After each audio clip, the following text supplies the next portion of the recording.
I've been telling you for a decade to get a second passport as a way to diversify and hedge against chaos in the world, but I've also been telling you along the way how to avoid second passport sales pitches that will lead you down the wrong path, and I've got another one for you today.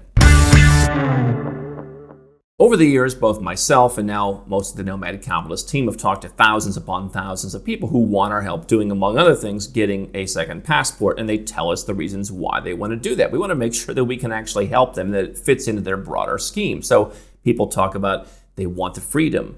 They want the ability to reduce their taxes or make new investments they can't make now. They want greater travel privileges. They want a backup. There's numerous reasons why you would want a second passport. But we also hear reasons that simply don't make sense. And so it could be if you want to get a second passport and then live the entirely same life that you're living right now, not change a single thing, that's not going to help you reduce your taxes. You should at least be aware that just getting a second citizenship is not some magic shield against paying taxes. People still think it does, because a lot of people out there are misleading them.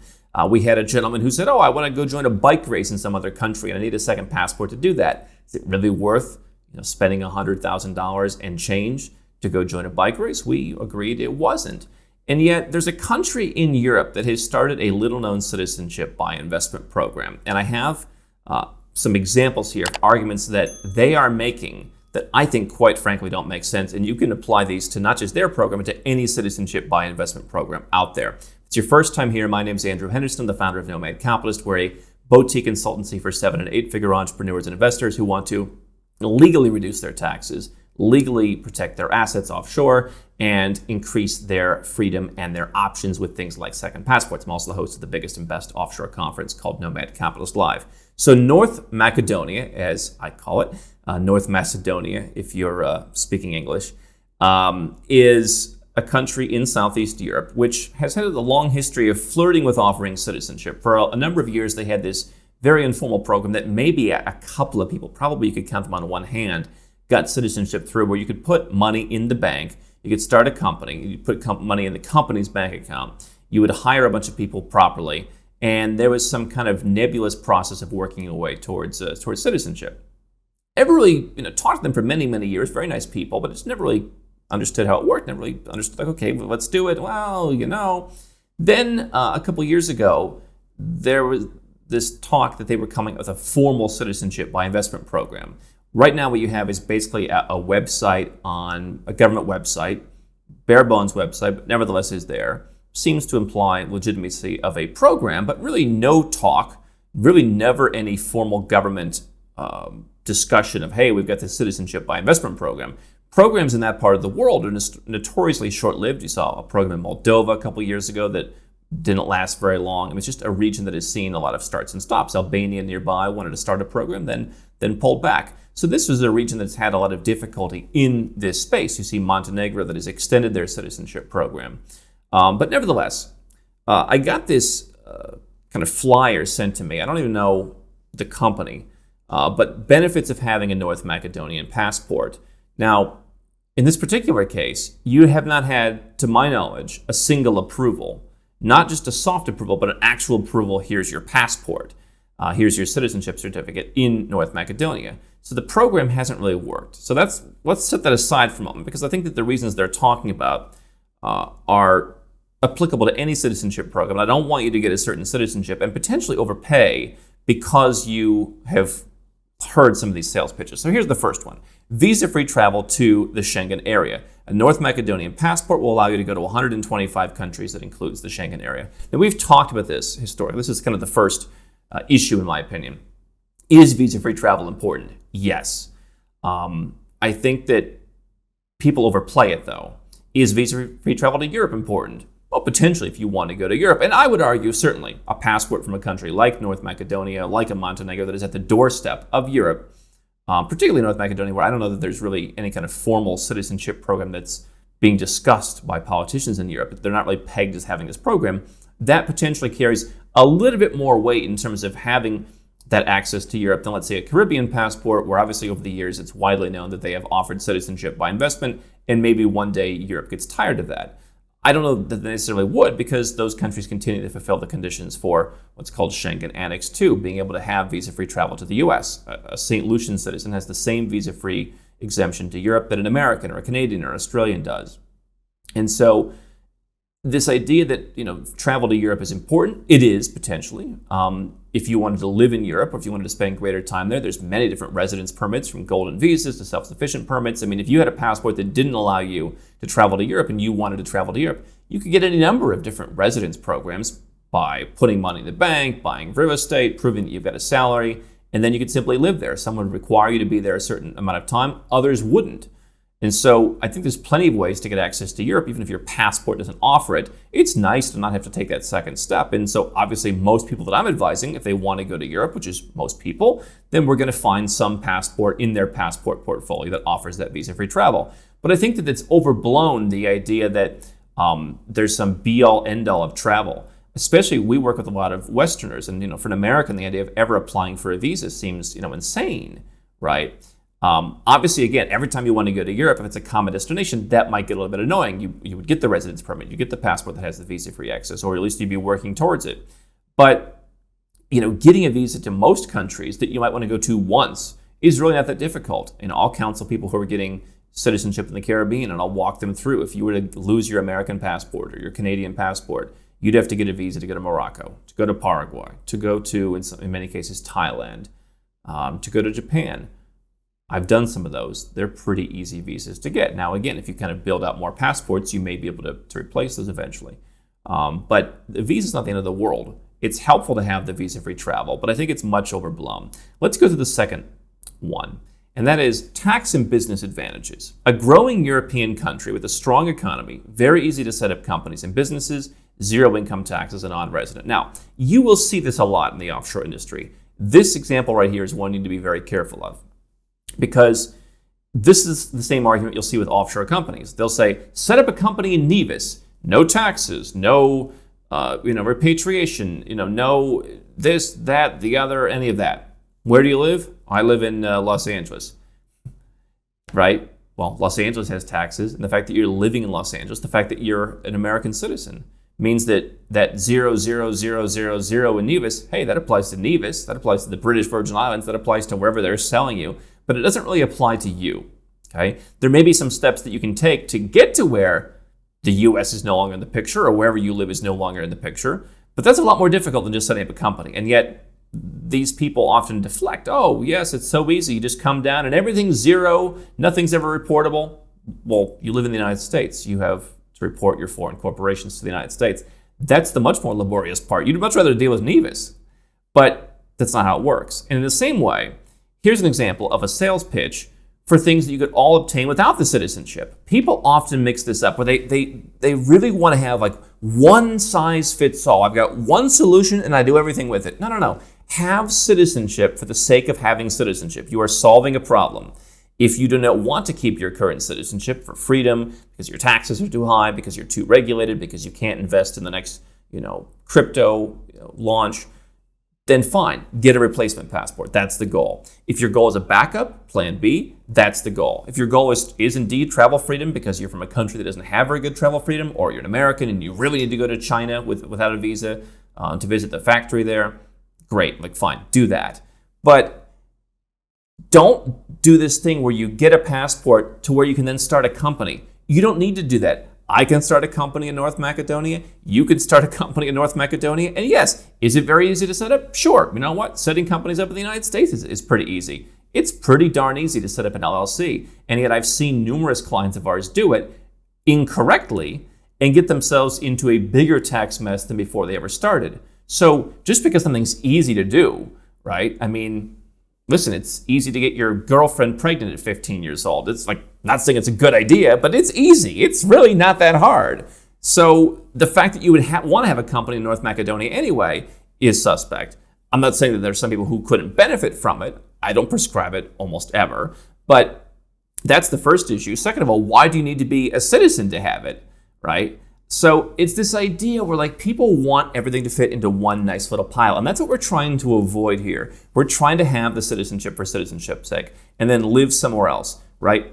People who get this citizenship are by and large not going to go and live in North Macedonia, because you could just buy a property and get a residence permit if you wanted to live there, okay? Most people watching this, there's some charm. Most of you watching this don't want to live in North Macedonia.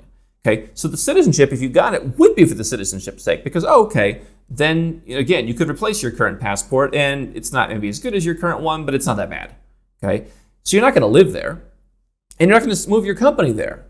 So why would you want to get a citizenship just to set up a company when you can set up a company without being a citizen? You could be a citizen of anywhere. You can live anywhere and set up a company. Now, you may have to do the tax planning based on where you are living. Again, if you live in the United States and you set up a company in North Macedonia, you're going to have to tell the U.S. how that works, and you have to do all the taxes back and forth. But stop trying to make everything into one basket. Zero income tax as a non-resident. Well, again, you have that already. Most countries in the world have zero income tax as a non-resident, right? I mean, the United States will follow you everywhere. By the way, there are Americans who can still pay zero tax, even above the foreign earned income exclusion, if they follow proper strategies, they've got a business. So theoretically, even as an American, where they follow you all around the world, you could pay zero, or for many people, some much smaller amount when you're living outside the United States. But if you're a non-resident of Canada, they're not going to tax you.